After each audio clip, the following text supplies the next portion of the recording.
அந்த மாதிரிலாம் பார்க்கறது தேசிய மறுமலர்ச்சி. இப்போ தமிழ்நாடு அளவில் பார்க்கலாம். இந்த டேட்டா ஃபுல்லாக தமிழில் தான் இருக்கும். இங்கிலீஷில் இருக்கிறவங்க தமிழ்லேயே படிச்சுக்கோங்க.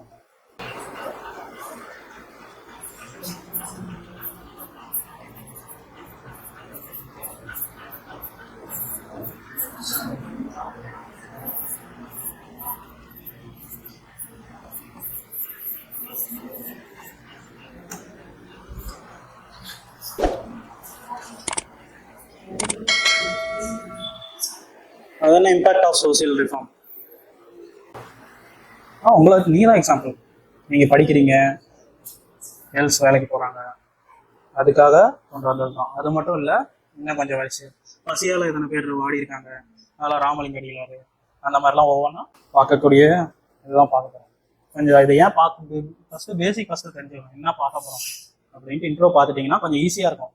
ஏன்னா ரீகால் பண்ணுறதுக்கு எக்ஸாம் டைமில் நீங்கள் படிக்கவே தேவையில்லை. ஸோ இந்த டாபிக்னா இவங்கெல்லாம் வந்துருவாங்க. இதில் நம்ம எத்தனை பேர் பார்க்க போகிறோம்னா இன்றைக்கி ஒரு 17 பேர் பார்க்க போகிறோம். ஃபஸ்ட்டு ஈஸியானதான் கொண்டு போகிறேன். அடுத்து ஒரு கஷ்டமான டாபிக் இருக்குது, அது வந்து பாலிசி நோட்ஸ். பாலிசி நோட்ஸ் படிச்சிருக்கீங்களா? தொட்டவங்க யார், தொடாதவங்க யார்? அந்த பாலிசி நோட்ஸ்னால் என்னன்னு எனக்கு தெரியாது, கவர்மெண்ட் கொடுத்தது. ஃபஸ்ட்டு இந்த லெசன் படிச்சிருக்கீங்களா? இந்த சாப்டர் யார் வருவா ஃபஸ்ட்டு? எப்பயும் ஃபாலோ பண்ணுவீங்களே, புதுசா படிச்சிருக்க மாட்டீங்க நீங்க. எடுத்தோடனே ஏதாவது தஸ்தமா ராஜாராமன் ரயில், அது தேசிய மறுமலர்ச்சி. ராமலிங்க அடிகளார் படிச்சிருப்பீங்கன்னு நினைக்கிறேன். ஆனா அதுக்கு முன்னாடி ஒருத்தர் இருக்காரு, நான் படிச்சிருக்கவே மாட்டோம். படிப்போம், ஆனா இதுல வந்து படிப்போமான்னு தெரியல. யார் இது?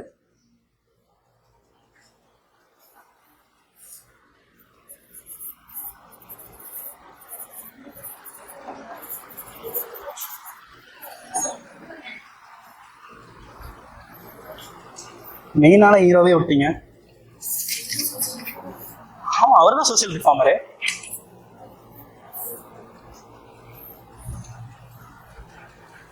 திருவள்ளுவர் எப்படி விட்டீங்க? படிச்சதில்லை. அது நம்ம வேற இதுல பார்ப்போம், அதனால நீங்க படிச்சிருக்க மாட்டீங்க. இது கொஞ்சம் சும்மா ஒரு 5 பாயிண்ட் தான் இருக்கும். திருவள்ளுவர் அப்படின்னா மறுமலர்ச்சி பண்ணிட்டாரு அப்படின்னு டக்குன்னு உங்களுக்கு தோணிருக்கும். தோணலையா? குறள் நிறைய சொல்லியிருக்காரா? இவரோட நூல் தான் வந்து, இவரோட நூலை வந்து நம்ம என்னன்னு சொல்லுவோம்னா திருக்குறள் இல்லை, இந்த திருக்குறள் தான். ஆனா அதை எப்படி சொல்லுவோம்னா தமிழ் செவ்வியல் இலக்கியமாகவும் இந்தியாவின் முதல் அரசியல் கையேடாகவும் இருக்கு. செவ்வியல் இலக்கியமாகவும் முதல் அரசியல் கையேடு. ஏன்னா அந்த காலத்திலேயே ஒருத்தர் வந்து எப்படிலாம் நம்ம ரூல் பண்ணோம், இது ஒரு கொஸ்டின் கேட்டிருந்தாங்கல்ல குரூப் 4ல, இப்ப கூட ரீசெண்டா கேட்டிருந்தாங்க, மூவேந்தர்களை பற்றி திருவள்ளுவர் சொல்லியிருக்காரா அப்படின்னு. அது வந்து இந்த லெசன்ல தான் வரும். நாம அதை தொட்டுக்க மாட்டோம். நாம என்ன பண்ணிருப்போம், நம்ம யோசிச்சு போட்டிருப்போம். இதுலதான் இந்த இப்ப நான் படிக்கிறோம்ல, அதுதான் முதல் அரசியல் கையேடு. இதை வந்து தமிழின் விவிலியம் சொல்லுவோம். தமிழின் விவிலியம். விவிலியம்னு என்ன? பைபிள்.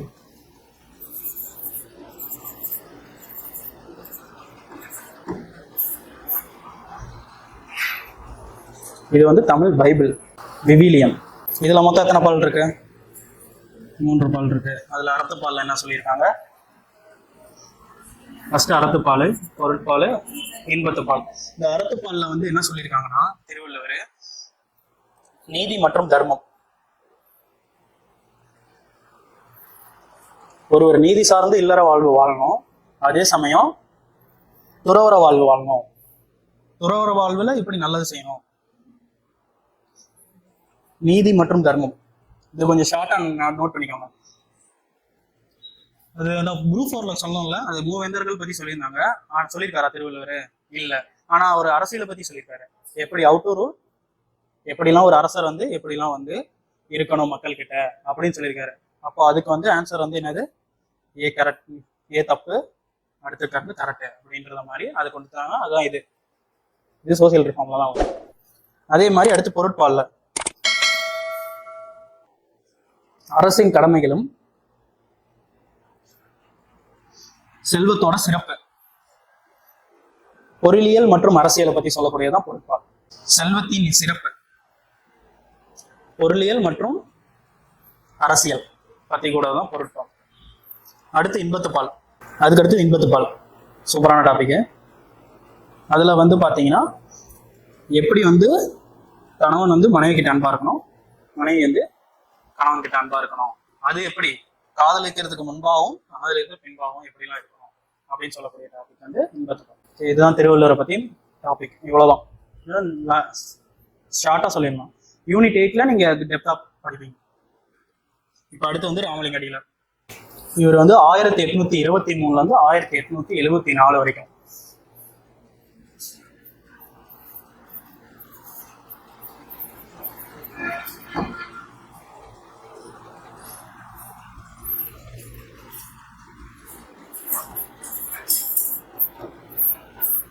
இது ஒரு இம்பார்ட்டன்டான டே, கவர்மெண்ட் வந்து அறிவிச்சிருக்காங்க, தனிப்பெரும் கருணை நாள். இவர் பிறந்த நாள் தான் வந்து தனிப்பெரும் கருணை நாள் சொல்லுவாங்க. இவர் நீங்க படிச்சிருப்பீங்க சின்ன வயசுல, அந்த வாடிய பயிரை கண்ட போதெல்லாம் வாடினேன், அந்த மாதிரி டேட்டாலாம் உங்களுக்கு தெரியும்னு நினைக்கிறேன்.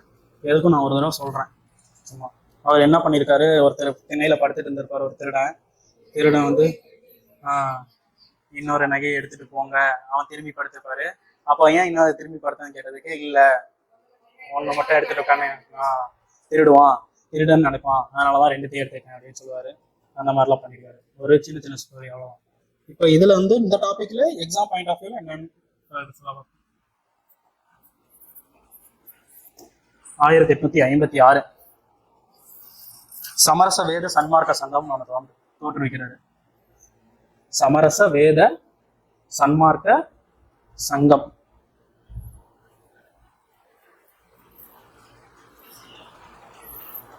இது பின்னால வந்து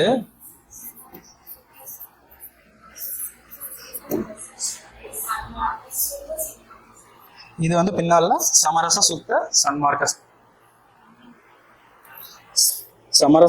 சன்மார்க்க சத்திய சங்கம். இது கொஞ்சம் குழப்பம், பார்த்துக்கோங்க. இயர் வேணா ஈஸியாக ஞாபகம் வச்சுக்கலாம். 56 65 திருப்பி போட்டுக்கோங்க. சமரச வேத சுத்த சன்மார்க்க சத்திய சங்கம்னு. இதோட நோக்கம் என்ன? இது வந்து அசஸன் அண்ட் ரீசன்ல கேட்பாங்க. சமூக நல்லிணக்கத்துக்காகவும் சாதி கடந்த ஒற்றுமை, சமூக நல்லிணக்கம், சாதி கடந்த ஒற்றுமை, ஓகேவா, உலகளாவிய அன்பு, இதை வந்து ஸ்டேட்மெண்ட்ல கேட்டுருவோம். இப்போ குரூப் 4ல ஒரு கொஸ்டின் கேட்டிருந்தோம் ராமலிங்க அடிகளார் பத்தி. அந்த கொஸ்டின் வந்து எங்க இருக்குதுன்னா, கா வெங்கடேசன் புக்குன்னு ஒன்று இருக்கு, அந்த புக்ல இருக்கு, ஸ்கூல் புக்ல கிடையாது. அந்த டாபிக் வந்து கா வெங்கடேசன் புக்ல இருக்கு. உலகளாவிய அன்பு மற்றும் சகோதரத்துவம். இவருக்கு ஒரு பட்ட பேர் நிக்னேம் ஒன்று இருக்கு, என்னது, திருவருட் பிரகாச வள்ளலார். ஃபுல்லா சொல்ல கிடைக்கும். அடுத்து 1872 கொஸ்டின் ஏரியான்னு பாத்தீங்கன்னா இவரது ரொம்ப கம்மியா தான் இருக்கும். இதை வந்து மேஜரா பார்த்துட்டீங்கனாலே போதும், புக்ல இருக்கிறது தான் இதுவும். 1872 சத்திய ஞான சபைன்னு ஒன்று உருவாக்குறாரு. இது எதுக்கு உருவாக்குறாருன்னா, உண்மையான ஞான நெறிகளை கொண்டு வரதுக்காக. உண்மையான ஞான நெறிகள் வந்து மக்களுக்கு வந்து எப்படிலாம் பண்ணணும் வழங்குறதுக்காக இந்த மன்றம் வந்து ஓபன் பண்ணியிருக்காரு 1872. மனிதனுக்கு செய்யும் சேவை மோட்சத்திற்கான பாதை, அன்பு என்பதே ஆன்மீகத்தின் முதன்மை விசை. இவரோட பாடல் என்ன? திருவருட்பா. மொத்தம் எத்தனை பாடல்கள் இருக்கு? 6000 பாடல்கள் இருக்கு. இவரோட இலக்கிய படைப்புகள் இது கொஞ்சம் வெளியிருந்து லைட்டா இருக்கும். மனுமுறை கண்ட வாசகம், வடிவுடை மாணிக்க மாலை, வடிவுடை ஜீவகாரண்யம், அடுத்து எழுத்தறியும் பெருமாள் மாலை. இந்த ஜீவகாரண்யத்துல மொத்தம் 6 திருமுறைகள் இருக்கும். அதுல முதல் 4 திருமுறைகள் அவருடைய சீடரோ, அவர் பேர் வந்து வேலாயுதன், அவர் வந்து வெளியிட்டிருப்பாரு. ஆகஸ்ட் 17, 2007 வந்து இவருக்கு கவர்மெண்ட் வந்து தபால் தலை வெளியிட்டிருக்காங்க. 2007 தபால் தலை வெளியிட்டிருக்காங்க. இன்னொரு போயமும் எழுதிக்கோங்க, ஒளிவில் ஒடுக்கம் தொண்டை மண்டல சதகம். ஒருத்தர் ஆப்போசிஷன் பண்ணியிருப்பாரு, எதிர்த்திருப்பாரு. இவர் வந்து சொன்னது எல்லாமே ஃபால்ஸ் அப்படின்னு சொல்ற மாதிரி. அது அந்த இது பேரு மருட்பா. அந்த மருட்பாவை வந்து எழுதுனது யாருன்னா ஆறுமுக நாவலர். இந்த ஆறுமுக நாவலர் எங்க இருந்து இருப்பாரு? அவர் எந்த ஊர்? இலங்கை.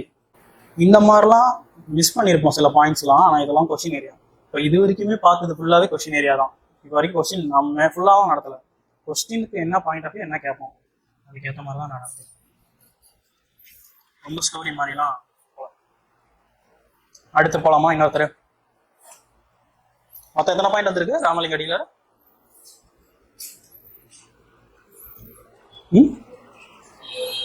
எத்தனை கவுண்ட்ல போடல?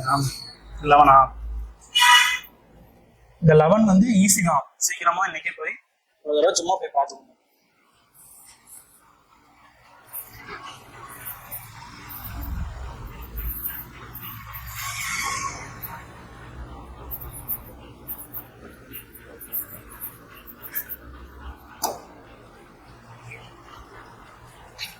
அடுத்து வைகுண்ட சுவாமிகள் 1809 இருந்து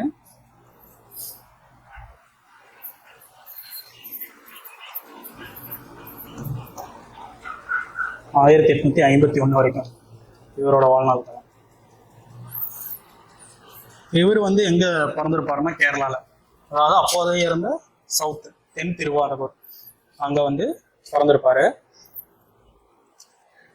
அது எங்கன்னா சாஸ்தான் கோவில்.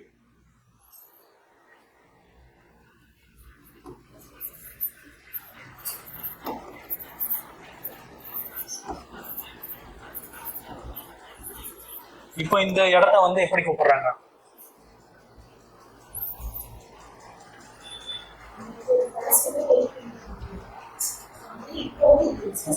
இப்ப சாஸ்தான் கோவில் இல்ல, அப்ப வந்து சாஸ்தான் கோவில். இப்ப நேம் வந்து சுவாமி தோப்பு. சுவாமி தோப்பு.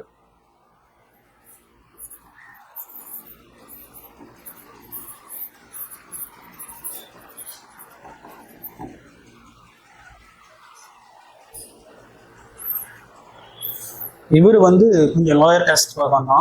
இவருக்கு வந்து அந்த காலத்துல வந்து பேர் என்னன்னா முடிசூடும் பெருமாள் பேர் வச்சிருந்தாங்க. அவரோட இயற்பெயர்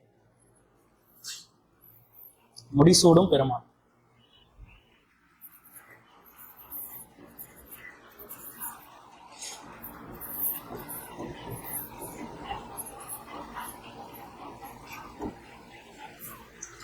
அந்த காலத்துல இருந்த ஹையர் காஸ்ட் பீப்புள்ஸ் எல்லாம் ஏன் நீங்க வந்து இவருக்கு வந்து முடிசூடும் பெருமாள் நேம் வச்சிருக்கீங்க அப்படின்னு சொல்லி சண்டை போட்டு அவர் நேமை வந்து சேஞ்ச் பண்ண வச்சிருக்காங்க. முத்துக்குட்டின்னு அவர் நேம். முத்துக்குட்டி.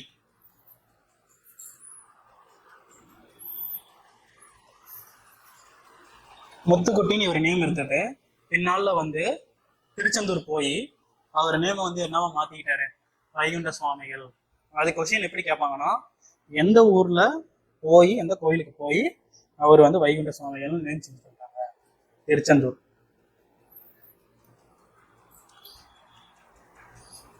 இவரை ஃபாலோ பண்றவங்க எல்லாருமே வந்து இவரை எப்படி கூப்பிடுவாங்கன்னா ஐயான்னு தான் கூப்பிடுவாங்க.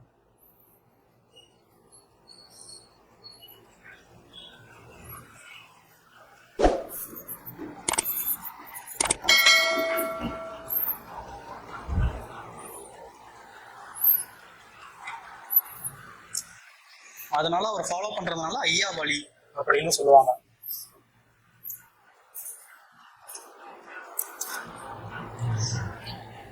இவர் தான் வந்து கேரளால வந்து ஜாதி ஒழிப்பை வந்து தீவிரமா எடுத்துட்டு போன பர்சன். கடவுளுக்கு வந்து இந்த ஆடு வெட்டுறது அந்த மாதிரி பழக்கத்தெல்லாம் வந்து இவர் வேணாம்னு சொன்னவர்.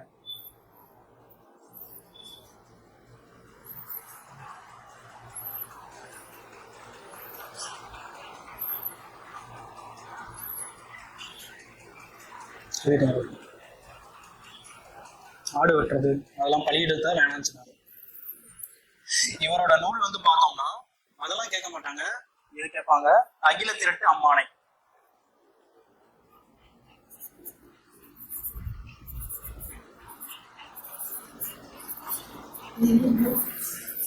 அவரோட நூல்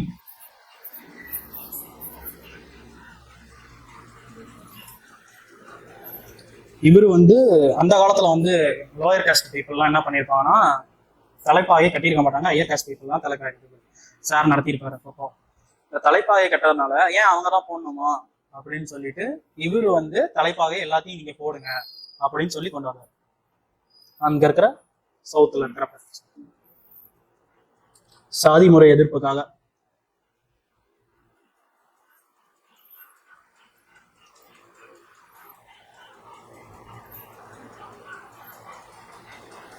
இவர் வந்து ஒரு அமைப்பு வந்து நிறுவுறாரு. அந்த அமைப்பு பேர் என்னன்னா சமத்துவ சமாஜம். கன்ஃபியூஸ் ஆகாதீங்க, சமத்துவ சமாஜம். அது ஸ்டார் போட்டே நோட் பண்ணி வச்சுக்கோங்க, கன்ஃபியூஸ் ஆயிரும் எக்ஸாம் போனோன்னே. அது நான் ஷார்ட்டா சொல்றேன். இவர் வந்து ஒரு இது பண்ணியிருப்பாரு ஷார்ட்கட்டுக்காக. இவர் வந்து சமபந்தி வந்து எல்லாத்துக்கும் கொடுத்துருப்பாரு. அப்ப வந்து வைகுண்ட சுவாமிகள் வந்து சமபந்தி கொடுக்குறாருன்னா அப்ப வந்து அது பேர் என்ன, சமத்துவ சமாஜம் அப்படின்னு ஞாபகம் வச்சுக்கோங்க. போகும்போது எக்ஸாம் ஹால்ல அயோத்திதாசரா இல்ல இவரான்னு கன்ஃபியூஸ் வந்துடும். அதனால நீங்க இப்படி படிக்கும்போது இப்படி ஞாபகம் வச்சுக்கோங்க. இவர் வந்து அந்த நிழல் தாங்கல் வந்து ஒண்ணு கொண்டு வராரு. நிழல் தாங்கல், நிழல் தாங்கல்.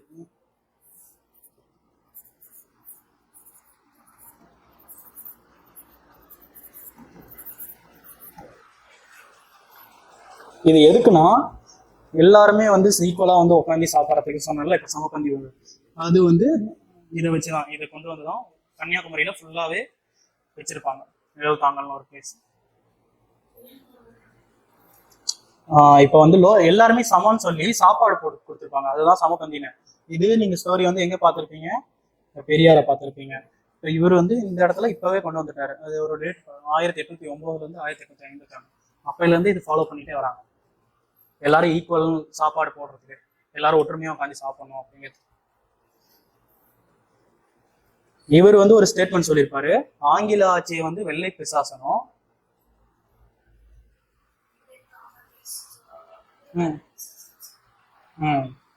கேரளால இருக்கிற அந்த திருவானூர் மன்னர் அந்த அவங்க எல்லாம் வந்து அப்பர் காஸ்ட் பீப்புள்லாம் வந்து கருப்பு பிசாசு அப்படின்னு சொல்லி. ஓகேங்களா, வைகுண்ட சுவாமிகள் இவ்வளவுதான். இது ஃபுல்லாவே டேட்டா தான், அதனாலதான் நான் பார்த்து சொல்றேன். எல்லாம் புரியுற மாதிரி ஏதாவது நடத்தலாம். இது ஃபுல்லாவே டேட்டாவா தான்.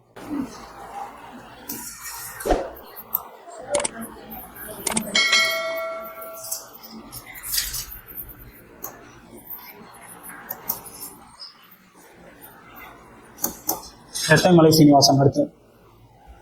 இவர் எங்க படிப்பீங்க, யூனிட் 8லயும் படிப்பீங்க, இங்கேயும் படிப்பீங்க. நான் அங்க ஃபர்ஸ்ட் நான் ஸ்டார்டிங் கிளாஸ்லயே சொல்லியிருப்பேன், இது படிச்சா உரைக்கல்ல எல்லாத்தையும் இது பண்ணிடலாம். இங்க படிச்சுட்டீங்கன்னா அங்க படிக்க தேவையில்லை இந்த டாபிக். இவரோட காலம் வந்து பாத்தீங்கன்னா 1859.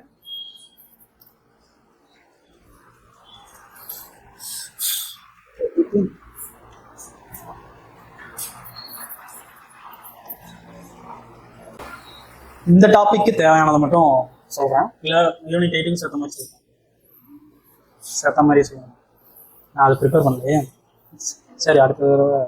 அது இவர் வந்து 1884 என்ன வந்தது உங்களுக்கு தெரியும். இந்த இயர் பார்த்தோன்னே என்ன கல்வி அறிக்கை வந்தது, அது 82. நீங்க தப்பா இருந்தா கூட சொல்ல ட்ரை பண்ணுங்க கொஞ்சமாவது, ஏன்னா அப்பதான் உங்களுக்கு மைண்ட் வந்து திருப்பி திருப்பி திருப்பி லோட் ஆகிட்டே இருக்கு. இதுல எதுவும் வரல 85ல இருந்து தான் ஸ்டார்ட் ஆகுது. நான் சும்மா 84னா என்ன அப்படின்னு சொல்லி கேட்டேன். உங்களை சும்மா ஒரு அப்பப்போ பிரெயின் வந்து டக்குன்னு கேட்டோமே என்ன கேள்வி அப்படின்னு பயந்து கூடாதுங்கிறது.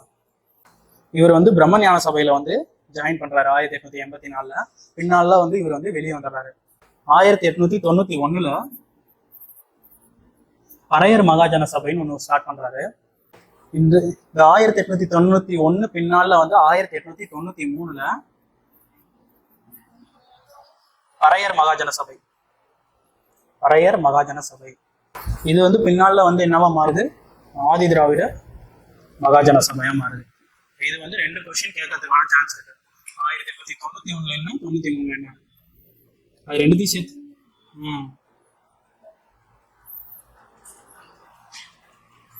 இவரோட இதழ் வந்து பாத்தீங்கன்னா பேர்லயே இருக்கு பறையன்.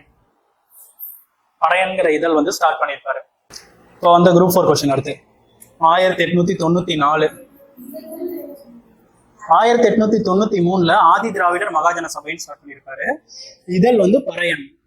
தாழ்த்தப்பட்ட மக்களுக்காக அசுரன் படம் பார்த்துருந்தீங்கன்னா தெரிஞ்சிருக்கும். பஞ்சமி நில மீட்புக்காக போராடினாரு. இந்த group 1 question. Sorry group 4 question. பஞ்சமி நிலம், பஞ்சமர், அதாவது லோ காஸ்ட் பீப்புள்ல பஞ்சமர் தான் அப்ப சொல்லுவாங்க.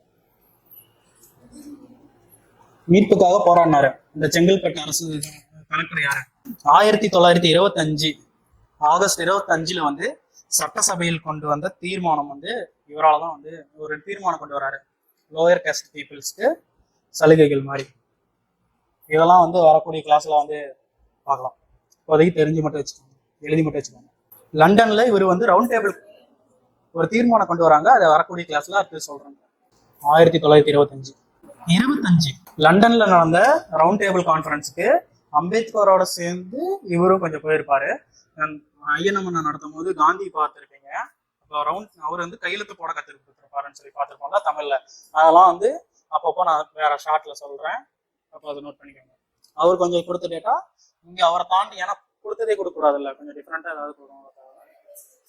அவர் சைன் தமிழ்ல சைன் கொடுத்துருப்பாருன்னு சொன்னார்ல, அந்த மாதிரி. லண்டன்ல 3 மட்ட மேசை மாநாடு நடந்திருக்கு, மொத்தம் 3. அதுல வந்து 30லயும் 31லயும் இவர் கலந்துருப்பாரு. இவருக்கான பட்டப்பெயர் ஸ்கூல் புக்ல கொடுத்துருப்பாங்க, ராவ். இவருக்கான 3 நிக் நேம்ஸ் வரதான். ஒண்ணு வந்து Rao Sahib. Round table conference அதுல கலந்துருப்பாரு.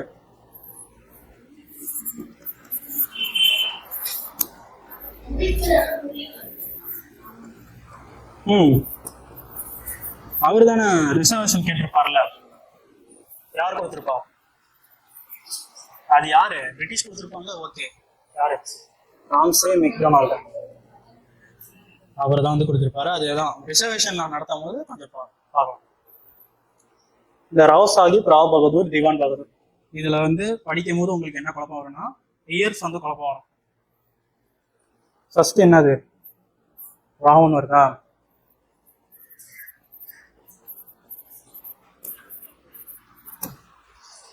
ராவன் வரது மட்டும் 26. அதே மாதிரி ராவன் வர 1930. இது மட்டும் பாத்தீங்கன்னா திவான் கொஞ்சம் பெருசா இருக்கு, அதனால வந்து 36 அப்படின்னு. இது வந்து பிரிட்டிஷ் கவர்மெண்ட் அவருக்கு கொடுத்தது பட்டப்பெயர். இவரை வந்து ஹோம்ஒர்க் கொடுக்கலாமா? திராவிட மணின்னு ஒருத்தர் சொல்லியிருப்பாரு, யாருக்காவது தெரிஞ்சு இப்ப கூட சொல்லுவோம். அதுக்கு ஷார்ட்கட் இருக்கு. அது திராவிட மணிக்கு இப்பவே சொல்லிடுங்கன்னு நினைக்கிறேன். இந்த ஒரு வார்த்தை எழுதிக்கோங்க. திருவிக்கா வந்து சொல்லியிருப்பாரு இவரு திராவிட மணின்னு. இவரோட லைஃப் ஸ்டோரி அவரே கைப்பட எழுதுன. அவரோட புக்கு பேர் என்னன்னா ஜீவிய சரித சுருக்கம். ஜீவிய சரித சுருக்கம்.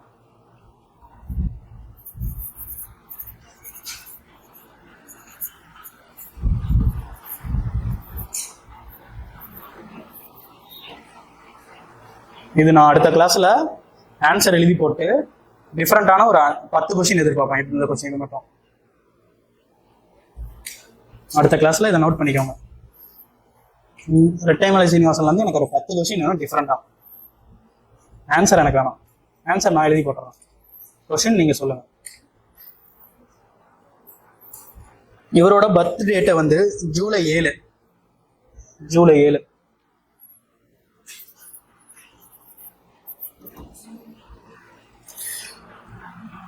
இந்த டேட்டை வந்து அரசு விழாவா கொண்டாடுறாங்க. 2000 அஞ்சல் தலை வெளியிட்டிருக்காங்க.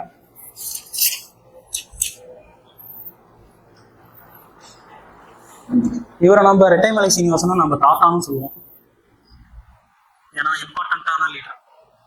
2000 அஞ்சல் தலை ஸ்டாம்ப், ஏன்னா ரொம்ப இம்பார்ட்டன்டான பர்சன். யாருக்கு? அப்பவே வந்து சாதிக்காக. ஏன்னா இப்போ இருக்கிற ட்ரெண்டிங் நியூஸ் பார்த்தீங்கன்னா தெரிஞ்சிருக்கும் ஜாதி எவ்வளோ கொஞ்சம் போயிட்டு இருக்குன்ட்டு.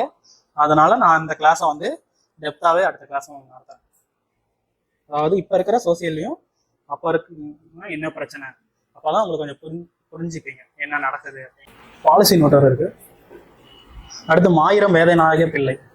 மாயூரம் வேதநாயக, அது ஒரு புக்கில் வந்து மாயூரம்னு கொடுத்துருப்பாங்க, அதனால நான் என் புக்ல வந்து இதுதான் இருந்தது.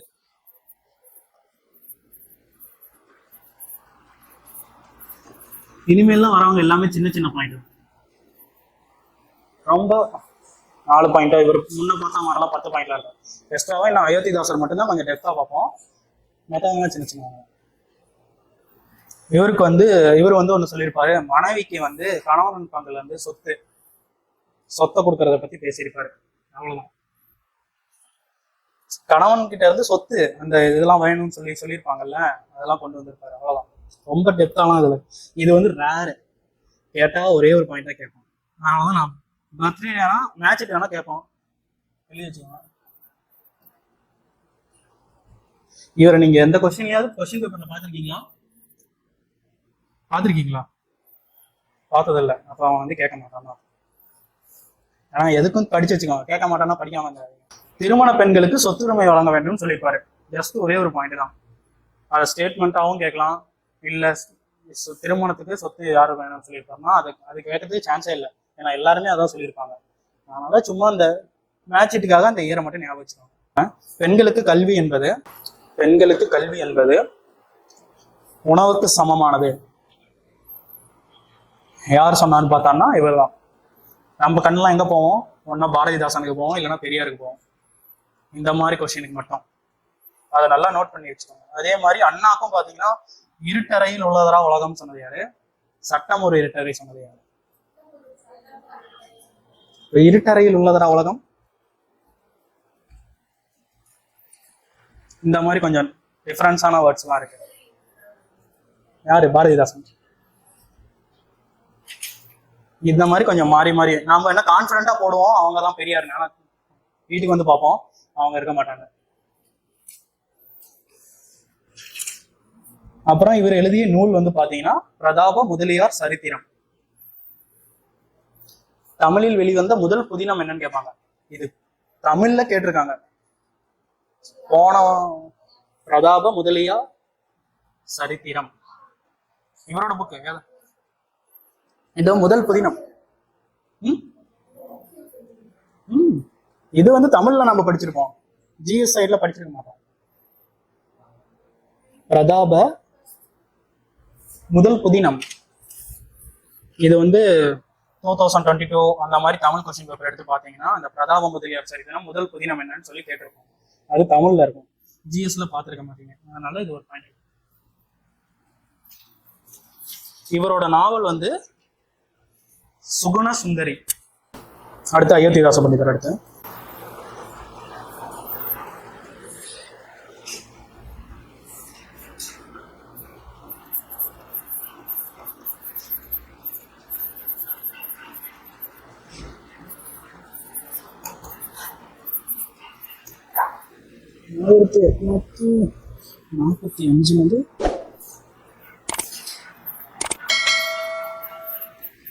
இது 10th புக்ல இருக்கும். 2 பேர் தான் இருப்பாங்க. ஒன்னு ராமலிங்க அடிகளார் இருப்பாரு, இன்னொரு அயோத்திதாச பண்டிதர் இருப்பாரு. 2 தான் இருக்கும். அவங்க மட்டும் தான் படிச்சுட்டு போயிருப்பீங்க எக்ஸாம். மற்றதெல்லாம் கொஞ்சம் எக்ஸ்ட்ரா வெளியே இருந்தவங்க. புக்ல இருக்கிறத நல்லா பார்த்துக்கோங்க, மற்றதெல்லாம் சும்மா மேலோட்டமா ஒரு தடவை ரிவிஷன் பண்ணிடுவோம். இவர் வந்து மே 20, 1845 பிறக்கிறாரு.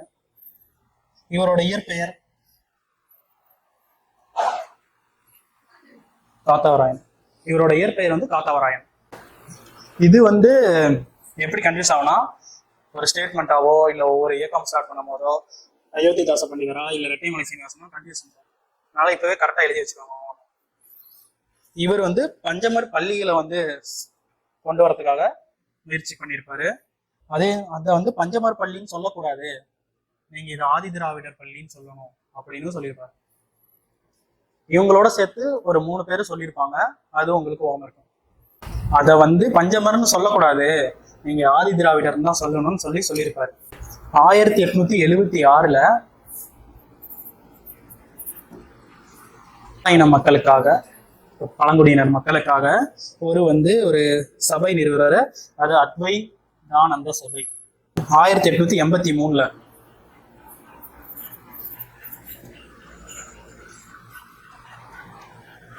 திராவிட கழகம்னு ஒரு அமைப்பு வந்து நிறுவுறாரு.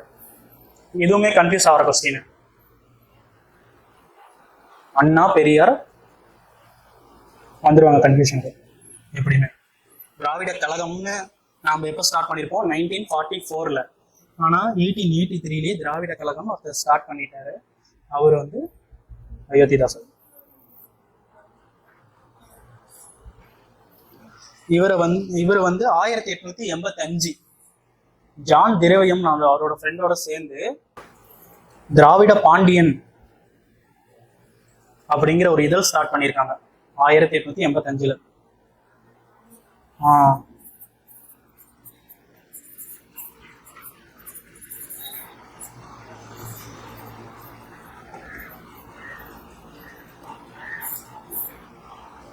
இது திராவிடம்னா என்னன்னு பார்ப்போம். இந்த கிளாஸுமே இருக்கு. திராவிடம்னா யாருக்காவது என்னன்னு தெரியுமா? ஆக்சுவலா இவர் வந்து என்ன சொல்றாருன்னா ஆதி திராவிடர் தான் சாதி பேதமற்ற திராவிடர்னு சொல்றாரு அயோத்திதாசர். இவர் வந்து என்னன்னா தீண்டத்தகாரர்களை ஒடுக்கப்பட்ட ஆதி திராவிடர்கள் அல்ல, இந்துக்களும் இல்ல, ஒடுக்கப்பட்டவங்களும் கிடையாது. அதே மாதிரி இவங்க வந்து தாழ்த்தப்பட்டவர்கள் வந்து ஆதி திராவிடர்களும் இல்ல, இந்துக்களும் இல்ல. அப்புறம் யாரு தான் அப்படின்னா சாதி பேதமற்ற திராவிடர்கள் அப்படின்னு சொல்றாங்க. இல்லையடி பாப்பா அப்படின்னு ஒரு முக்கியமான கோட்டை கொடுத்ததே அவர் தான். ஆக்சுவலா அவர் ஸ்டோரி இன்னும் நல்லா இருக்கும்.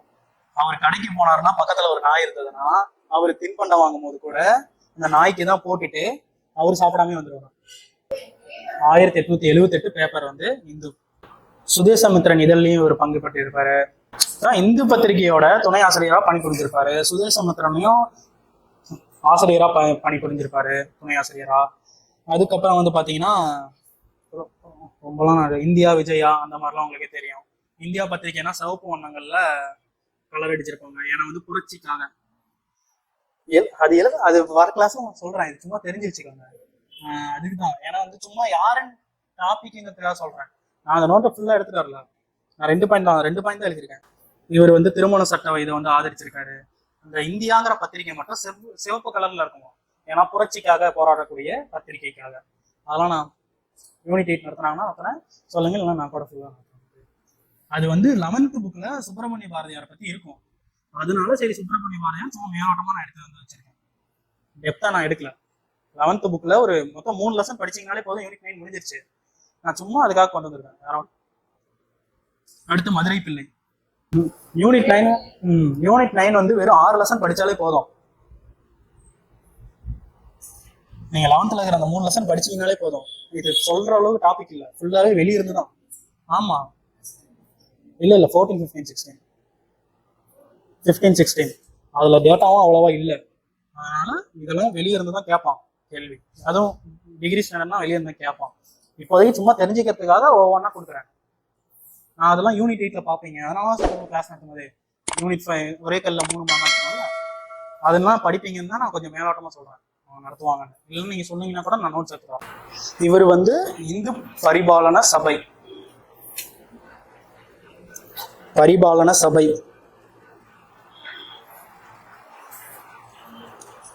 ஹெட்டா இருந்திருக்காரு, தலைமை வச்சிருக்காரு. பர்மால இவர் வந்து ஒரு ஹாஸ்டல் ஸ்டார்ட் பண்ணியிருக்காரு. ஹாஸ்டல் விடுதி ஸ்டார்ட் பண்ணியிருக்காரு. இவரை பத்தி 2 பாயிண்ட் தான். உங்களுக்கு ஏதாவது எக்ஸ்ட்ரா பாயிண்ட் நீங்க உங்களுக்கு தெரிஞ்சதுன்னா இவரெல்லாம் நீங்க கொஸ்டின் பேப்பர்ல பார்த்துருப்பீங்கன்னு எனக்கு தெரியல. நானும் பார்த்துருக்கேன், நான் வந்ததில்லை ஒரு கேள்வியில கூட. இவர் வந்து பாத்தீங்கன்னா ஒரே ஒரு ஸ்டேட்மெண்ட் தான். இவர் வந்து பெண்களுக்கு சொத்தை பத்தி பேசவே இல்லை. இது ஸ்டேட்மெண்ட்ல கேட்பாங்க. சொத்தை பத்தி ஏற்கனவே ஒருத்தர் பேசியிருப்பான்னு சொல்லி மாயிரம் வேதநாயக பிள்ளையே பார்த்தோம். இப்போ இவருக்கு பாத்தீங்கன்னா இந்த ஸ்டேட்மெண்ட்ல கேட்டுருவோம். இவர் வந்து சொத்தை பத்தி பெண்களுக்கு சொத்து தரணும்ன்றத பேசல, ஆனா பெண்களுக்கு உரிமையை பத்தி பேசியிருக்காரு. இவர் வந்து இந்தியாவின் கூட்டுறவு இயக்கத்தின் முன்னோடி யாருன்னு கேட்டாங்கன்னா VS சீனிவாச பிள்ளை.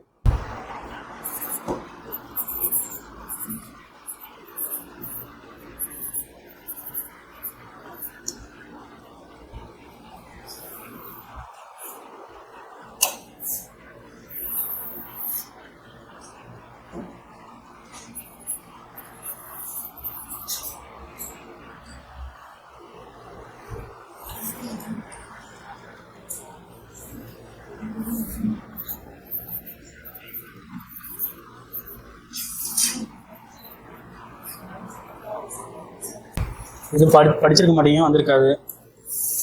ஆக்சுவலாக இதெல்லாம் நான் வேணாம்னு தான் நினச்சேன், சரி கொடுத்துடலாமே. இவர் 3 முறை வந்து மெட்ராஸ் சட்டசபையோட தேர்ந்தெடுக்கப்பட்டிருக்காரு. மெட்ராஸ் சட்டசபையில, மெட்ராஸ் லெஜிஸ்லேச்சர்ல இவர் வந்து தேர்ந்தெடுக்கப்பட்டிருக்காரு.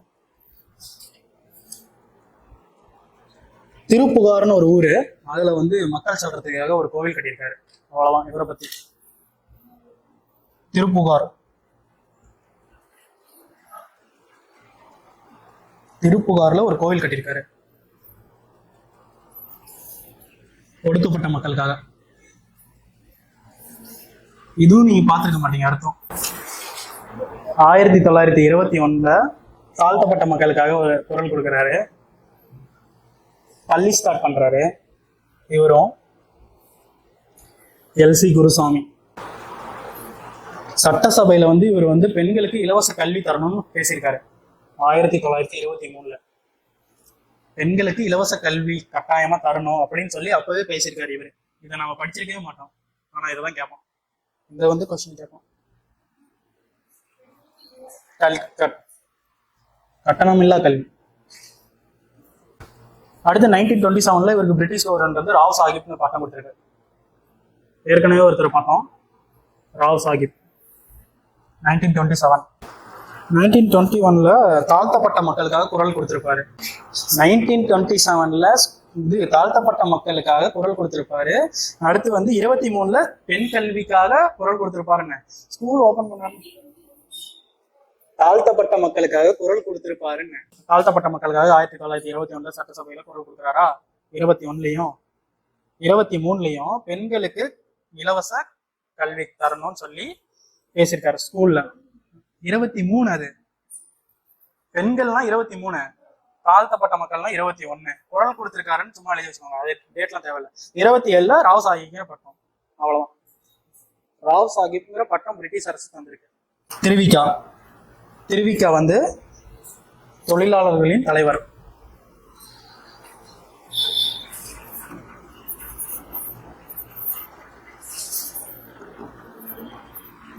திருவி கல்யாண சுந்தரம். இவர் வந்து ஒரு ஆசிரியரா இருந்திருக்காரு. இதுவுமே இப்ப வந்து குரூப் 4ல யாரையோ ஒருத்தர் வழக்கறிஞரா இல்ல யாருன்னு சொல்லி கேட்டிருந்தாங்க 4 ஆப்ஷன்ல. அதே மாதிரி இவர் ஆசிரியரா இருந்திருக்காருன்னு ஞாபகம். தமிழ் கவிஞராகவும் இருந்திருக்காரு திருவிக்கா. இவரை வந்து சிறப்பு பெயர் என்ன? திருவிக்கா. தமிழ் தென்றல் திருவிக்கா. பெண்கள் வந்து இறுதி சடங்குல கலந்துக்கலாம் அப்படின்னு சொன்னவர் இவர் தான். அதே மாதிரி சொத்து வேணும், பெண்களுக்கு சொத்துரிமை வேணும்னு சொன்னதும் இவர் தான். இவங்கெல்லாம் போராடினாதான் நாம வந்து 1989 அப்பவே வாங்கிட்டோம். ஆனா சென்ட்ரல் கவர்மெண்ட் வந்து 2005 தான் கொண்டு வந்தாங்க. காந்தியோட மேடை பேச்செல்லாம் இவர் தான் வந்து மொழிபெயர்ப்பு செஞ்சிருக்காரு. இவரோட நூல்கள் தேசபக்தன், நவசக்தி, திராவிடன். எங்கேயும் திராவிடன்னு ஒரு இது வந்துருச்சு, குழப்பமாயிடும். இவர் வந்து மனக்கொடை வந்து வாங்குறதும் கொடுக்கறதும் தப்பு அப்படின்னு சொல்லியிருக்காரு. பெண்கள் வந்து நகை மீதான ஆசையை வந்து வெறுக்க சொல்லியிருக்காரு. பெண்கள் வந்து நகை மீதான ஆசையை வந்து வெறுக்க வேணும்னு சொல்லி உங்களை சொல்லியிருக்காரு.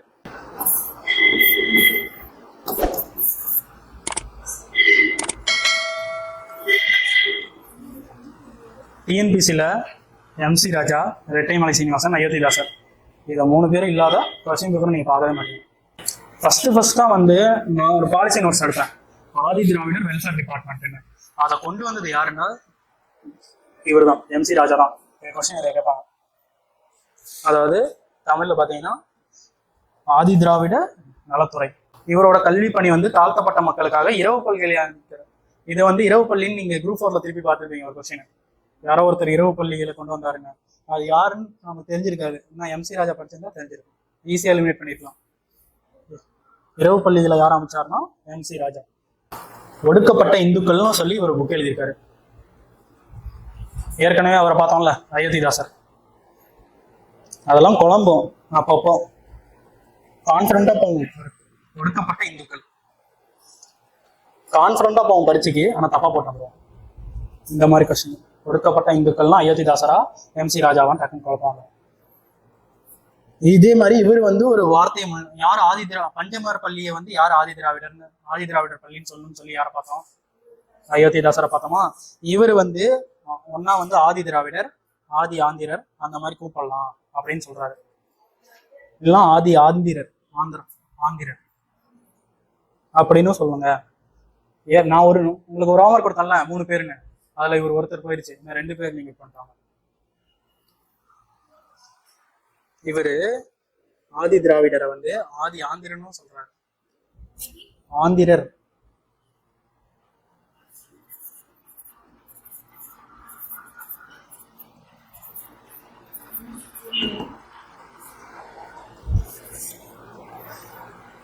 ஆயிரத்தி 1928 all India depress class federation, அதாவது தமிழ்ல அகில இந்திய ஒடுக்கப்பட்டோர் சங்கம்.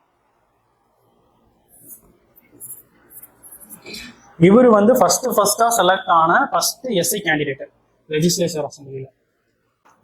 இவரு சொல்லிதான் பஞ்சமாறுங்கிற நபர் ஜாயிண்ட் ஆயிருக்கு. First SC candidate. அடுத்து வைத்தியநாத ஐயர், கேள்விப்பட்டிருக்கீங்களா?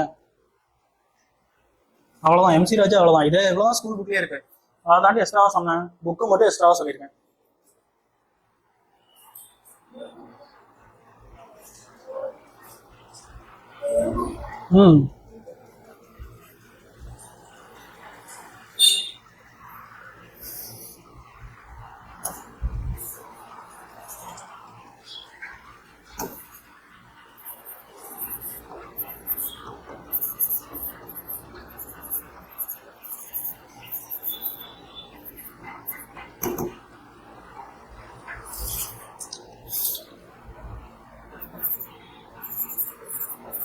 புதுசா பார்த்த நேம்லாம் எக்ஸாமுக்கு போறதுக்கு ஒரு நாளைக்கு முன்னாடி சும்மா பார்த்தது.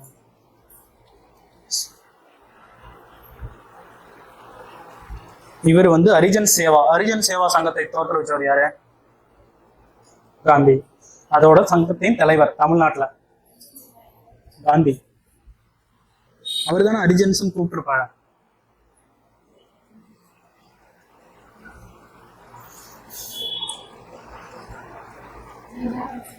ஹரிஜன் சேவா சங்கம்.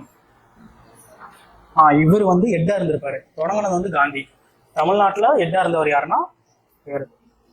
ஓகேங்களா? இவரோட கொள்கை பாத்தீங்கன்னா காந்திய கொள்கை தான். ஆன்மீகத்துல நல்லா மூழ்கி இருப்பவர் இவர். இவரும் வந்து ஒரு ஆதி திராவிடர் மக்களுக்காக ஒரு லெஜிஸ்லேச்சர் அசம்பிளியில நின்றவர் தான். வருஷம் எனக்கு தெரியல. ஆனா இன்னொரு முக்கியமானது, இந்த டைம் பீரியட் யாருது? காங்கிரஸ் இருந்திருப்பாங்கல்ல, விவசாயத்துறை அமைச்சரா இருந்திருக்காரு. ராஜாஜியோட சேர்ந்து ஆலய நுழைவு போராட்டத்துல கலந்திருக்காரு மதுரையில.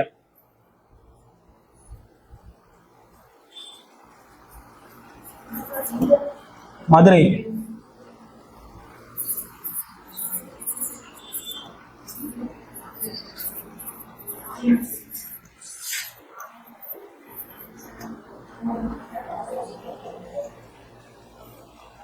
பி மேயர் பரமேஸ்வரன், கேள்விப்பட்டிருக்கீங்களா?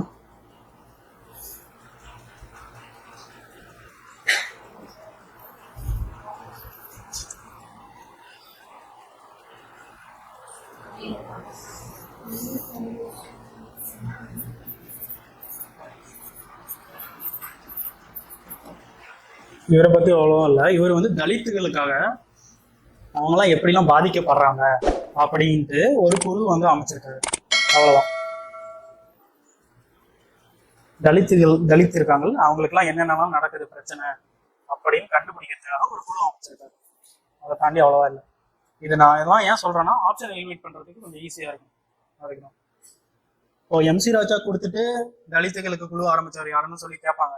நீங்க உடனே என்ன பண்ணிருங்க, ஆமா அவர் டெப்ரஸ் கிளாஸ் ஃபெடரேஷன் கொடுத்தாரு, அதனால நீங்க ஆன்சரை போட்டு வந்துடுவீங்க. இதெல்லாம் ஆப்ஷன் எலிமினேட் பண்றதுக்காக நான் சொல்றேன். ஒவ்வொன்றும் இந்த குரூப் 4 கொஸ்டின் பேப்பர் இருந்தா கூட தாங்க, அதுல எப்படி கேட்டிருக்கான்னு பாருங்க. இரவு பள்ளியை ஸ்டார்ட் பண்ணது ராமலிங்க அடிகளார். இதுல அவர் ஆனா ஸ்டார்ட் பண்ணிருக்க மாட்டாரு அந்த கொஸ்டின். அப்போ எங்க எம்சி ராஜா படிச்சிருந்தா அந்த ஆப்ஷன் எலிமினேட் பண்ணலாம். இப்போ தலித்துக்கான குழுவை போட்டது யாருன்னா மேயர் பரமேஸ்வரன் இருக்கும். அந்த மாதிரி இருக்காங்க. ராமலிங்க அடிகளார் பற்றிய எந்த கருத்து சரியானதுன்னு சொல்லி இருக்குங்களா? இசை கருவிகள் தவிர்த்து மனம் ஒன்றில் வேண்டும் என்றார். அது எங்க இருக்குதுன்னா வெங்கடேசன் புக்ல இருக்கு, நம்ம ஸ்கூல் புக்ல கிடையாது. அது கரெக்ட். இப்போ நமக்கு அந்த ஆப்ஷனே தெரியல, அதை விட்டுருவோம். விவசாயிகளுக்கு இரவு நேர பள்ளியை தொடங்கினார். இரவு நேர பள்ளியை வந்து தொடங்கணும் யாருன்னா பார்த்தோம்னா MC ராஜா. அப்ப வந்து அந்த ஆப்ஷன் ஒடுக்கப்பட்ட மக்கள்லாம் விவசாயிகள் தான் வருவாங்க அந்த இடத்துல. அதுவுமே இதுலதான் இருக்கு, வெங்கடேசன் புக்ல தான் இருக்கு. அப்போ நீங்க அந்த 2ங்கிற ஆப்ஷன் எலிமினேட் பண்ணிட்டீங்கன்னா மிச்சம் இருக்கிற ஆப்ஷன் என்னது 1, 3 தான் இருக்கும். அப்ப ஈஸியா நீங்க அப்படிதான் ஆப்ஷன் எலிமினேட் பண்ணி பார்ப்போம். நான் இதை எப்படி ஆப்ஷன் எலிமினேட் பண்ணணும் ஒரு நாள் நான் சொல்றேன். இதுல இருக்கிற பாயிண்ட்ஸை அப்படியே படிச்சு வச்சுக்கோங்க. எக்ஸ்ட்ரா பாயிண்ட் எனக்கு தெரிஞ்சு ஏதாவதோ நான் ஏற்கனவே ஆக்சுவலி பார்த்துட்டு வர சொன்னேன். உங்களுக்கு ஏதாவது எக்ஸ்ட்ரா பாயிண்ட் இருந்தா பாத்தீங்களா? இல்ல பாருங்க, ஒரு வாரம் போயிடுச்சு. ஒரு வாரம் தான் எக்ஸ்ட்ரா பாயிண்ட் எடுத்திருக்கான். ஆனா நான் எக்ஸ்ட்ரா பாயிண்ட் வச்சிருக்கேன் கரண்ட் அஃபேர்ஸோட சேர்த்து. நீங்க சொல்லியிருந்தீங்கன்னா நான் எக்ஸ்ட்ரா பாயிண்ட்ஸ் கொடுத்துருப்பேன். ஓகே, அவங்களாம் பார்த்துருக்காங்க அப்படின்னு சொல்லிட்டு படிச்சுட்டாங்க. நான் சொல்றேன், ஏன்னா அப்படியே படிச்சா மைண்ட்ல நிற்காது. ஏன்னா அது ஃபுல்லாகவே அவுட் சோர்ஸ் இல்லை. அவுட் சோர்ஸ் படிக்கிறது கஷ்டம், நான் புக்கில் படிக்கிறது ஈஸி. அதுக்குதான். ஏன்னா நானுமே ஃபுல்லாக பார்க்கணும்ல வெளியே இருந்து.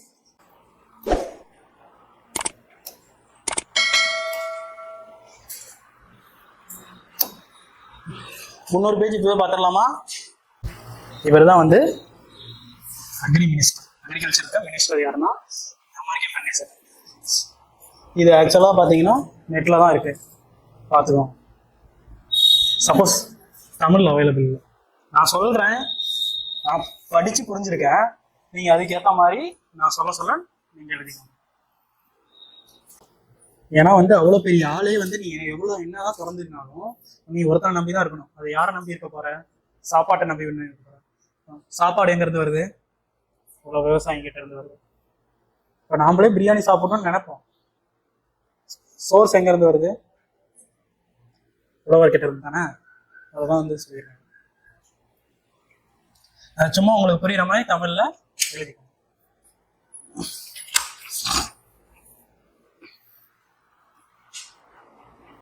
அடுத்து கம்பர். கம்பர் வந்து உழவரது பத்தி ஒரு நூல் பத்தி பேசியிருப்பாரு. அது என்ன நூல்னு பாத்தீங்கன்னா ஏர் எழுபது. இது கொஸ்டின் ஏரியா, யூனிட் 8ல கேட்பாங்க. உங்களுக்கே தெரியல, சரஸ்வதி அந்தாதி, சடகோபர் அந்தாதி, ஏர் எழுபது, சிலை எழுபது, கம்பராமாயணம். அதுல வந்து ஏர் எழுபது மட்டும் எதை பத்தி சொல்றாருன்னா உழவர்களை பத்தி சொல்லக்கூடிய ரசம் தான் ஏர் எழுபது. இது வரைக்கும் மட்டும் எழுதி வச்சுக்கோங்க, போதும். கேட்டாதான் கேட்போம், சும்மா தெரிஞ்சுக்கிறதுக்காக. ஆக்சுவலாக அவன் பாலிசி நோட்ஸ் கொடுக்கும் போதே பாருங்க எவ்வளோ அழகா.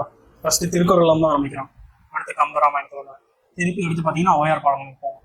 அழகா இருக்கும் அந்த பாலிசி நோட்ஸ் படிக்கும்போது. இதை வந்து பார்க்கும்போது எதுக்கு யூஸ் பண்ணிக்கோங்கன்னா மெயின்ஸுக்கு யூஸ் பண்ணிக்கோங்க. ஸ்டார்டிங் பழசுல இருந்து புதுக்கு ஃப்ரெஷ்ஷாக கொண்டு போகிற மாதிரி அழகா இருக்கும்.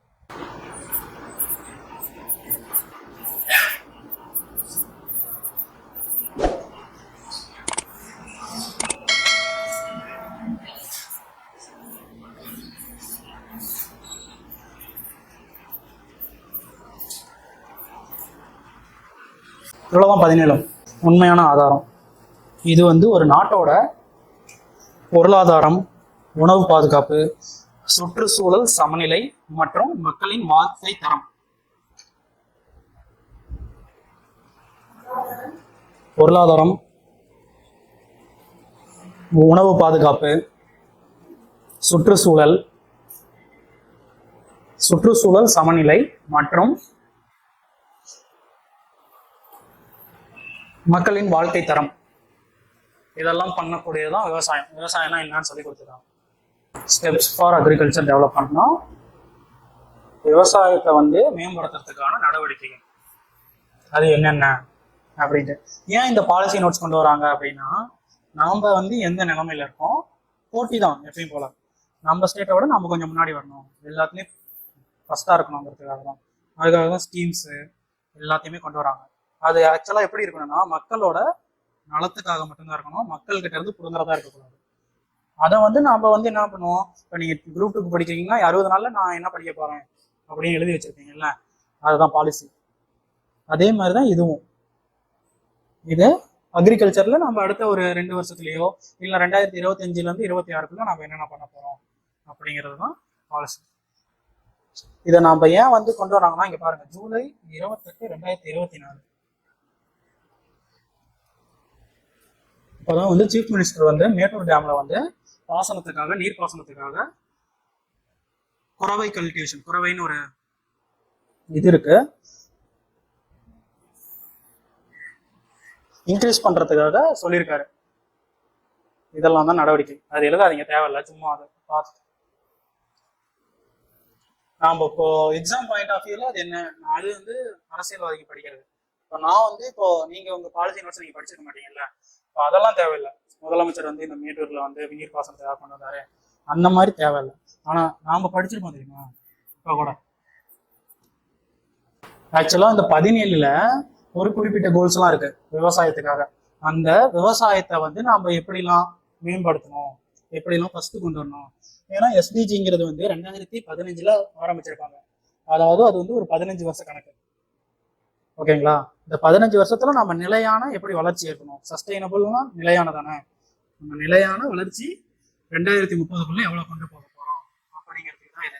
அது விவசாயத்துல நம்ம எப்படிலாம் கொண்டு வர போறோம் அப்படின்னு பாக்குறது தான் இது. இதுல 17 கோலா பாருங்க. இதை படிச்சீங்கனாலே நீங்க மேக்சிமம் நீங்க அதை படிக்கிறதே தேவையில்லை. மத்த லெசன் சஸ்டைனபிள் டெவலப்மெண்ட் கோல் மொத்தம் 17 இருக்கு.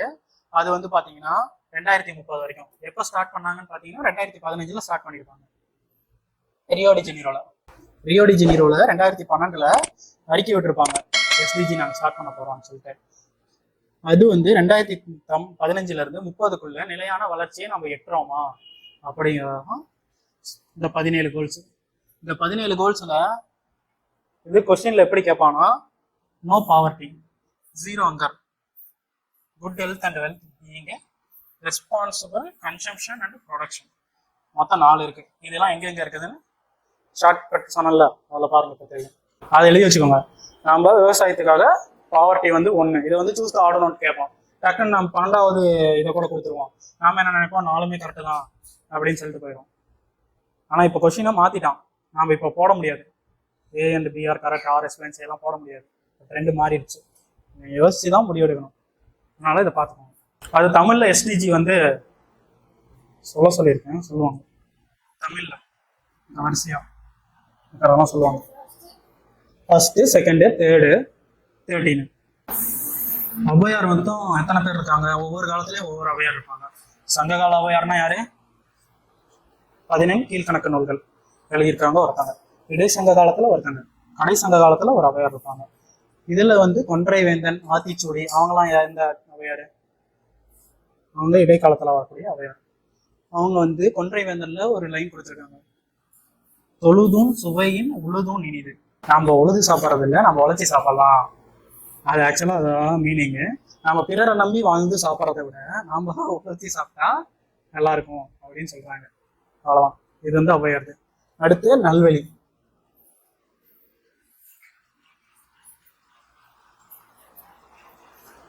இது திருக்குறள்லயும் ஒரு குறள் இருக்கும், உழுதுண்டு வாழ்வாரே வாழ்வார்னு ஸ்டார்ட் பண்ணோம். நம்ம கை எங்க போவோம், எடுத்தோடனே திருவள்ளுவருக்கு தான் போவோம், நாம் படிச்சிருக்கோம். ஆனா இது பாத்தீங்கன்னா அதே மாதிரிதான் இருக்கும். அதே 7 இருக்கு பாருங்க கரெக்டா. இதெல்லாம் ட்விஸ்டடா வைக்கிற கேள்வி.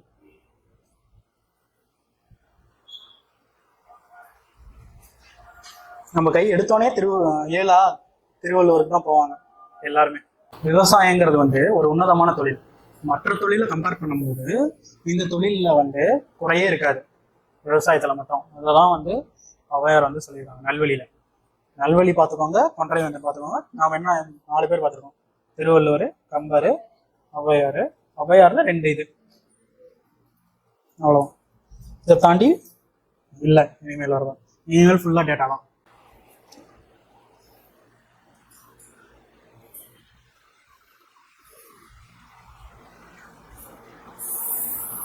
இது குரூப் 1ல கேட்டிருந்தான்னு நினைக்கிறேன். குரூப் 1ல இதை கேட்கல, இந்த மாதிரி பல வேற கொஸ்டின் கேட்கணும். 1863 சார் வில்லியம் டெனிசன் அப்படிங்கிறவர் தான் மெட்ராஸ் மாகாணத்துல முதல்ல எங்களுக்கு ஒரு அக்ரிகல்ச்சர் டிபார்ட்மெண்ட் வேணும்னு சொல்லி ஒரு அறிக்கை விட்டுருக்காரு. டிபார்ட்மெண்ட் வேணும்னு சொல்லி ஒரு நோட்டு, ரிப்போர்ட் மாதிரி கொண்டு வந்தது யாருன்னு கேட்டாங்க. அது ஹெட்டிங் வந்து விவசாயத்துறை வந்து உருவான தோற்றம் 1863. இங்க பாருங்க, சார் வில்லியம் டெனிசன் அப்படிங்கிறவர் தான் வந்து முதல்ல ஒரு அறிக்கை விடுறாரு, எங்களுக்கு இங்க விவசாயத்துக்கு தனியா ஒரு துறை வேணும் அப்படின்னு சொல்லி ஒரு நோட் கொடுக்குறாரு. பின்னாலாம் இந்த அக்ரிகல்ச்சர் டிபார்ட்மெண்ட் எப்போ உருவாச்சு பாத்தீங்கன்னா 1882 உருவாச்சு. இதெல்லாம் தான் கேட்பான். அதாவது 82 வந்து ஸ்டார்ட் பண்ணியிருக்கிறாங்க. பாத்தீங்கன்னா வந்து கமிஷன் வந்து பாத்தீங்கன்னா 880 போட்டிருக்காங்க. நீங்க வந்து இதை ஞாபகம் வச்சுக்கிறது எப்படின்னா 80 82 அப்படியே ஞாபகம் வச்சுக்கோங்க. அவன் எது கேட்டாலும் பரவாயில்ல, ஏன்னா இது யாரும் வேற தான் படிச்சிருப்பாங்க. அந்த இடத்துல ஆப்ஷன் எலிமினேட் பண்றதுக்கு யூஸ் ஆகும். இதுல வந்து டிபார்ட்மெண்ட் வந்து பாத்தீங்கன்னா 882. கமிஷன் பாத்தீங்கன்னா எப்பயுமே கமிஷன் வந்ததுக்கு அப்புறம் தானே ஒரு டிபார்ட்மெண்ட் ஸ்டார்ட் ஆகும். இப்போ 80 82 சும்மா ஞாபகம் வச்சுக்கோங்க. உங்களுக்கு போகும்போது படிக்கிறதுக்கு 82 அக்ரிகல்ச்சர் டிபார்ட்மெண்ட் அப்படின்றது ஞாபகம் வச்சுக்கோங்க. 1905 பாத்தீங்கன்னா இது சுதந்திர துறையா கொண்டு வந்துட்டாங்க. சுதந்திரம் இண்டிபெண்டன்ட் டிபார்ட்மெண்டா தனியா இருக்கும். இதுக்கு வந்து பின்னாடி வந்து அது நீங்க பார்த்துருப்பீங்களான்னு எனக்கு தெரியல. பின்னாடி வந்து அந்த இதெல்லாம் நீதி கட்சியெல்லாம் ஸ்டார்ட் பண்ணுவாங்க தெரியுமா? அப்ப கொண்டு வரும்போது இந்த மாதிரி சில இதெல்லாம் டீட்டெயில்ஸா சொல்லும் போது உங்களுக்கு அப்போ அது புரிஞ்சுக்கும். 1905 இதனாலதான் அக்ரிகல்ச்சர் டிபார்ட்மெண்ட் கொண்டு வந்திருக்காங்க அப்படின்னு தெரிஞ்சிடும். இது நம்ம அவுட் சோர்ஸ் நினைப்போம். ஆனா இது ஃபர்ஸ்ட் பார்த்துட்டீங்கன்னா ஈஸியாயிரும். நான் ஏன் இது கொண்டு வந்தேன்னா இதுதான் இருக்கிறதுல பெரிய நோட்ஸ். இன்னொரு பேஜ் இருக்கும், அதனாலதான் எப்பயுமே இது பாத்தீங்கன்னா இது நமக்கு சும்மா தெரிஞ்சு மட்டும் வச்சுக்கோங்க. நம்ம இண்டிபெண்டன்ஸ் வாங்கினதுக்கு அப்புறம் தானே ஒவ்வொரு டிபார்ட்மெண்ட்டையும் நம்ம திருப்பி ரினியூ பண்ணிருக்கோம். அதனால 1949 1951 அந்த மாதிரி கொடுத்துருக்காங்க. அது ஆனா வந்து இது தேவை. Department of agriculture monitoring and agriculture business இது வந்து தனியா அந்த அக்ரிகல்ச்சர் டிபார்ட்மெண்ட்ல இருந்து தனியா தனியா பிரிச்சிருக்காங்க. அது வந்து நான் தமிழ்ல வந்து எழுதிக்கணும். வேளாண் சந்தைப்படுத்துதல்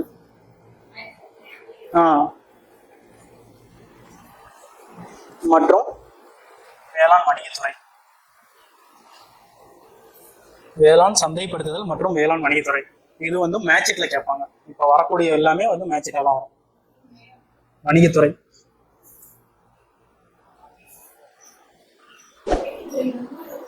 அக்ரி பிசினஸ் இருக்கான், இந்த இயரோட எழுதி வச்சுக்கோங்க. எப்படின்னா 1 2 3 4 போட்டுக்கோங்க. மொத்தம் எத்தனை இருக்குன்னா ஒரு 4 வரும். இந்த 4மே எடுத்து வச்சுக்கோங்க, மேட்சிட்டா வரதுக்கு சான்ஸ் இருக்கும். Department of horticulture and plantation இது ஒண்ணு. தோட்டக்கலை மற்றும் பெருந்தோட்ட பயிர்கள் துறை அடுத்த டிபார்ட்மெண்ட். சர்டிபிகேட்னு இருக்குல்ல, அது மட்டும் ஞாபகம் வச்சுக்கோங்க. சர்டிபிகேட்னு வந்தா அதை நீங்க அந்த மேட்ச் இந்த சீட் சர்டிபிகேஷனும் ஆர்கானிக் சர்டிபிகேஷனும் ஃபர்ஸ்ட் எங்க இருந்ததுன்னா கோயம்புத்தூர்ல இருந்துக்கிறது. பின்னால வந்து சென்னைக்கு மாத்திருக்காங்க 2022. அந்த ஒரு டிபார்ட்மெண்ட் இருக்குல்ல, சீட் சர்டிபிகேட் ஆர்கானிக் சர்டிபிகேட், அது வந்து எங்க இருந்ததுன்னா தலைமையிலும் கோயம்புத்தூர்ல இருந்திருக்கு. இப்போ 2022 அதோட தலைமையிடம் எங்க இருக்குன்னா சென்னையில வந்துச்சு. 22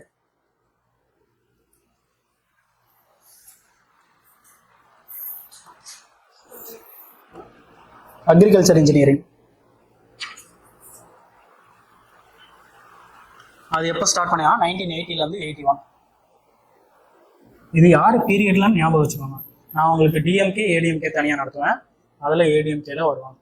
இல்லை டேரெக்டாக கூட வைப்பாங்க. டிஎன்ஏ எப்போ ஸ்டார்ட் பண்ணாங்க, சைதாப்பேட்டில் வந்து என்ன அக்ரிகல்ச்சர் காலேஜ் எங்கே இருக்கு, அந்த மாதிரி அந்த வருஷம் இருக்கும்.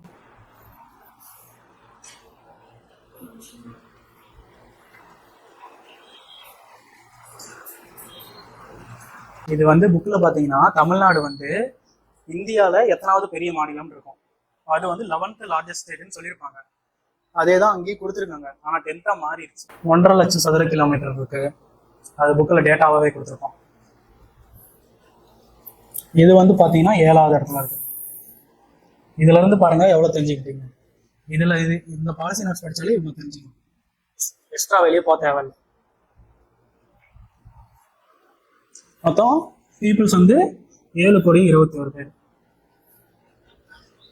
21 லட்சம் பேர் இருக்காங்க. கோடி 7 கோடியே 21 லட்சம் பேர் இருக்காங்க. அதே மாதிரி இந்தியாவில் வந்து 4% கவர் ஆயிருக்கு. 6% of population and 3% of water. இதோட இப்போ நம்ம இந்தியாவை பற்றி பார்க்கும்போது 2.4% படிப்போம்ல. இப்போ இந்தியாவில் தமிழ்நாட்டோட பங்கு எவ்வளோ இருக்குன்னு பார்த்தீங்கன்னா 4%. அடுத்து லேண்டில் 4, பாப்புலேஷனில் 6%, வாட்டரில் பார்த்தீங்கன்னா 3%. தமிழ்நாட்டில் மொத்தம் 79.38 லட்சம் லேண்ட் ஹோல்டர்ஸ் இருக்காங்க. அவங்களில் 59.71 லட்சம் பேர் மட்டும்தான் இந்த அக்ரிகல்ச்சர் விவசாயம் பண்ணுறாங்க. இதை கொஞ்சம் டெவலப் பண்ணுறதுக்காக தான் இந்த நோட்ஸ். இதை பார்த்துக்கோங்க. நம்ம எவ்வளோ லேண்டு யூஸ் பண்ணியிருக்கோங்கிற டேட்டா. இது ஆக்சுவலாக ஃபோட்டோ கூட எடுத்து வச்சுக்கோங்க, இல்லைன்னா டவுன்லோட் பண்ணி கூட பார்த்துக்கோங்க. நெட்ராப்ட் ஏரியா தான் 36% இருக்கு. அதை மட்டும் வேணால் எழுதி வச்சுக்கோங்க. மோஸ்ட்டாக நெட்ராப்ட் ஏரியா 31% இருக்கு அப்படின்னு சொல்லி நம்ம எப்படிலாம் பேட்டர்ன் ஃபாலோ பண்ணுறோன்னு சொல்லிட்டு கொடுத்துருக்காங்க. அதை நீங்கள் தெரிஞ்சு ரொம்பலாம் கேட்க மாட்டாங்க, சும்மா தெரிஞ்சு வச்சுக்கோங்க. நம்ம க்ராப்ட் ஏரியா இருக்குல்ல, உழுது விவசாயம், அது வந்து 36% இருக்குன்னு மட்டும் நான் இந்த இம்பார்ட்டன்ட் கொடுக்கறத மட்டும் பார்த்துக்கோங்க, எழுதி வச்சுக்கோங்க. மற்றபடி சும்மா மேலோட்டமாக மட்டும் பார்த்துக்கோங்க. தமிழ்நாட்டில் ஆவரேஜாக ரெயின்ஃபால் வந்து எவ்வளோ இருக்குன்னா 919.8 மில்லிமீட்டரில் இருக்குது. 2023-24 எவ்வளோவா இருக்குது? அதிகமாக இருக்குது. ஆக்சுவலாக இதை ரெயின்ஃபால் பேஸ் பண்ணி தான் ஒவ்வொரு தடவை வந்து விவசாயிகளுக்கு கவர்மெண்ட் வந்து கொடுக்கும். நீங்கள் இதை சாகுபடி பண்ணுங்கள், நீங்கள் 10th லெசனில் படிச்சிருப்பீங்க அந்த ஃபுட்டு, நீங்கள் இதெல்லாம் கரெக்டாக ஃபாலோ பண்ணீங்கன்னா அதை கொடுப்போம் அப்படின்னு சொல்லி. அது அந்த இது பேர் என்ன, கவர்மெண்ட் சொல்லி அவங்க செய்வாங்க, செஞ்சு திருப்பி கவர்மெண்ட் கிட்டே விற்பாங்க, லாபம் வரும்.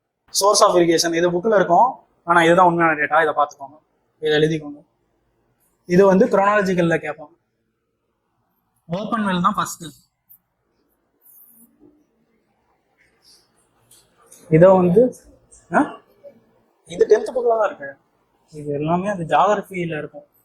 இது குரோனாலஜிக்கல் ஆர்டர் வைஸாக எழுதிக்குவாங்க. இது கேட்பான்.